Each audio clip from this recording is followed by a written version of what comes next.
तो कुछ दिनों पहले मैंने इस किताब का एक रिव्यू वीडियो छोटा सा डाला था जब मैंने ये किताब मंगाई थी। और मैंने कहा था कि हर हिंदू को ये किताब पढ़नी चाहिए, जिनको भी अपने शास्त्रों का ज्ञान लेना है, अपने उपनिषदों सारी चीज़ों का इसमें बहुत ही अच्छी तरीक़े से बताया हुआ है। इसमें 100 कहानियाँ हैं जो कि हमारे शास्त्रों से लिया गया है। तो मैं इसमें से एक छोटी सी कहानी आपको बताने वाला हूँ आज, जो कि है वाल्मीकि जी की, कि वो कैसे वाल्मीकि जी बने। तो इसमें मैंने ये पूरी किताब तो अभी पढ़ी नहीं है, इसके 72 चैप्टर्स मैंने पढ़ लिए हैं, जिसमें से एक चैप्टर में है महर्षि वाल्मीकि जी की कहानी, जिस चैप्टर का नाम है लोहाजंगा एंड द सप्तऋषि। तो होता ये ऐसा है कि लोहाजंगा नाम के एक बहुत बड़े लुटेरे डाकू थे। तो वो क्या करते थे, जंगल में जो भी लोग आते थे उन्हें वो लूट लेते थे और उनको मार देते थे, और उससे अपना घर का भरण पोषण करते थे, अपने घर के सारे लोगों को खाना वाना खिलाते थे, जो भी करते थे, अपनी जीविका उसी से काटते थे।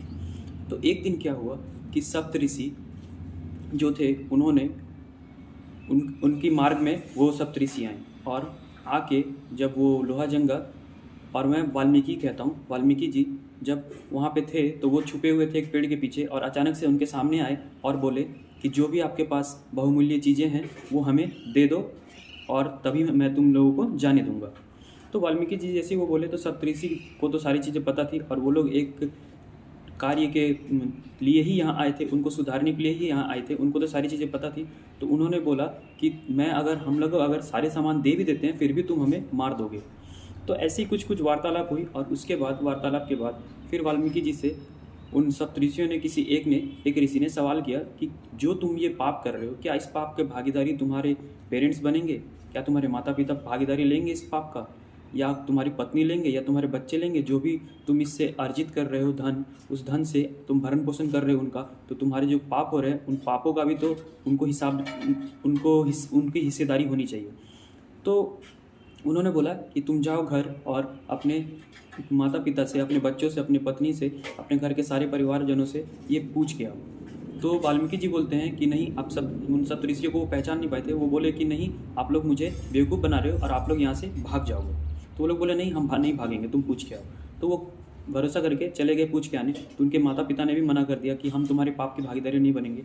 यहाँ तक कि उनके बच्चे, उनकी पत्नी ने भी मना कर दिया। तब वो काफ़ी मायूस होके और वापस लौटे, और वापस लौटने के बाद फिर वो उनसे पूछे कि आप लोग कौन हैं? तो वो लोग बोले कि हम सप्तऋषि हैं और हम तुम्हारे इस पाप का निवारण करवाएंगे।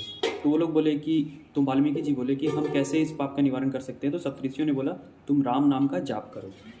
तो इतने वो पापी हो गए थे कि उनके जिह्वा से राम नाम नहीं निकल रहा था। तो सप्तऋषियों ने बोला कि तुम मरा मरा का जाप करो। तो मरा मरा का जाप करते करते, जैसे मरा मरा करेंगे तो उसमें राम आ जाते हैं। तो वो मरा मरा का जाप करते रहे हज़ारों साल तक, और सप्तऋषि वहाँ से चले गए।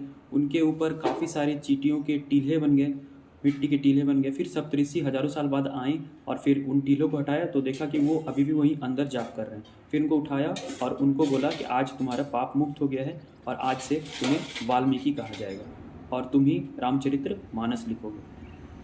तो ये थी इस किताब की एक छोटी सी कहानी। इसमें बहुत सारी अच्छी अच्छी कहानियाँ हैं। तो मैं तो कहूँगा कि इस किताब को आप अवश्य लें और इस किताब को पढ़ें।